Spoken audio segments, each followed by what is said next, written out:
Kamal sir space থেকে সবাইকে অভিনন্দন, নমস্কার, সালাম। যে আপনাদের মধ্যে এই ধারণাটা এসে গেছে যে বিজ্ঞপ্তি কি হবেই, নতুনদের জন্য বিজ্ঞপ্তি কি হবেই, আর হলেও সেটা শূন্যপদ ঠিক কত হবে। দেখুন, পুরনো অভিজ্ঞতা অর্থাৎ বামফ্রন্টের অভিজ্ঞতা থেকে আমি বলছি যে সেখানে সর্বনিম্ন একটা বছর হয়েছিল 8,000 শূন্যপদ, আর সর্বোচ্চ হয়েছিল প্রায় 24,000 শূন্যপদ। সুতরাং এই দুটো হিসেব থেকে একটা অনুমান করতে পারি।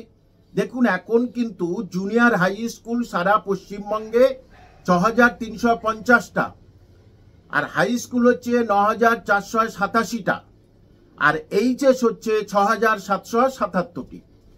তাহলে আমি জুনিয়র হাই বাদ দিলাম, আমি ধরছি হাই স্কুল, এইচএস এবং মাধ্যমিক।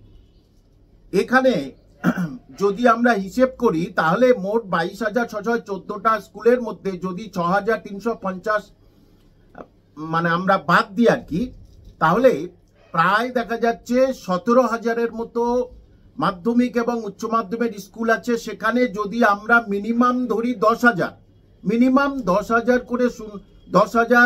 করে শূন্যপদ যদি আমরা ধরি প্রতি বছর, তাহলে এই আমি 5 বছর হিসেব করছি 19-এর পর থেকে, তাহলে 5 বছরে 10,000 করে হলে এই 5 বছরে শূন্যপদ আপনার কত হতে পারে? সবচেয়ে কম হলে 50,000, আর আপার প্রাইমারি ধরলেই প্রায় সবকিছু মিলে প্রায় 1 লাখ হয়ে যাবে শূন্যপদ। সুতরাং এটা সবচেয়ে কম ধরেছি আমি, কিন্তু এটার থেকে বাড়বে। তাহলে দেখা যাচ্ছে প্রায় 1 লাখ শূন্যপদ। নবম, দশম, একাদশ, দ্বাদশের জন্য প্রায় 50,000 শূন্যপদ কম করে বলেছি। আমি গ্রুপ সিডি বাদ দিয়েছি, কিন্তু গ্রুপ সিডি ধরলে কিন্তু প্রায় সেটা 2 লাখের মতো হয়ে যাবে। এটা একেবারে খোদ তথ্য থেকে আমি আপনাদের বলছি, কোনো রকম বানিয়ে কিছু বলছি না। তাহলে এই শূন্যপদ কি মাননীয় মুখ্যমন্ত্রী তথা তার দপ্তর দেবে আপনাদের? যে শূন্যপদ চেয়ে পাঠিয়েছে, কিন্তু সেই শূন্যপদের প্রকৃত হিসেবটা কি এখানে দেবে? চলে আসবে, কিন্তু এরা কি সেই সব শূন্যপদ আপনাদের জন্য দেবে? কারণ এত বছর পরীক্ষা হয়নি। এইবারে পরীক্ষা হলেই অন্তত পক্ষে নতুন যারা আছেন 1 লাখ অন্তত পক্ষে চাকরি পাক, এটা কিন্তু আমরা সবাই চাই, আপনারাও চান। কিন্তু সেটা কি রাজ্য সরকারের সদিচ্ছা আছে? এই রাজ্য সরকার কি সত্যি সত্যি আপনাদের যারা এতদিন ধরে বেকার হয়ে বসে আছেন, পরীক্ষা দেওয়ার জন্য উদ্গ্রীব হয়ে আছেন, তাদের দিকে কি তাকাবেন, নাকি এদিকে ডিএ মামলার জন্য মহা চিন্তায় পড়ে গেছে? দেখুন, একটা কথা বলছি, যারা বসে আছেন ধর্নায়, যাই করুক না কেন সুপ্রিম কোর্টের রায়টাকে চেঞ্জ করতে পারবে না যদি রিভিউয়ে ভালো কিছু ফল না পায়, এবং সে আশা কিন্তু খুব ক্ষীণ। যে সুতরাং সেখানেও তাদের বলছি যে তাদেরও কিন্তু পরীক্ষার জন্য প্রস্তুতি নিতে হবে বাড়িতে বসে। অনেক যারা মানে 2016-তে আমার কাছে যারা পেয়েছিল, তার অন্তত পক্ষে 20-25 জন অলরেডি তারা এসে গেছিল যে আমরা যা দেখতে পাচ্ছি আমাদের আবার প্রস্তুতি নিতেই হবে।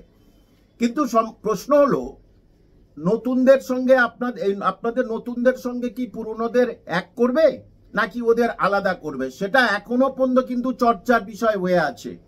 কিন্তু আপনাদের ভালো খবর আসতে চলেছে, এটা আমি বারবার বলছি। সুতরাং আমরা মানসিকভাবে প্রস্তুত হন, এবং সবসময়ের জন্য আমি বলি রেখেছি, পাড়া গ্রামের আশেপাশের আপনার সোশ্যাল মিডিয়ার নিন্দুকদের কোনোদিন বিশ্বাস করবেন না। যারা আপনাদের কটু কথা বলে, আপনাদের মন ভেঙে দেয়, মনে করবেন তারা একেবারে নরকের কীট।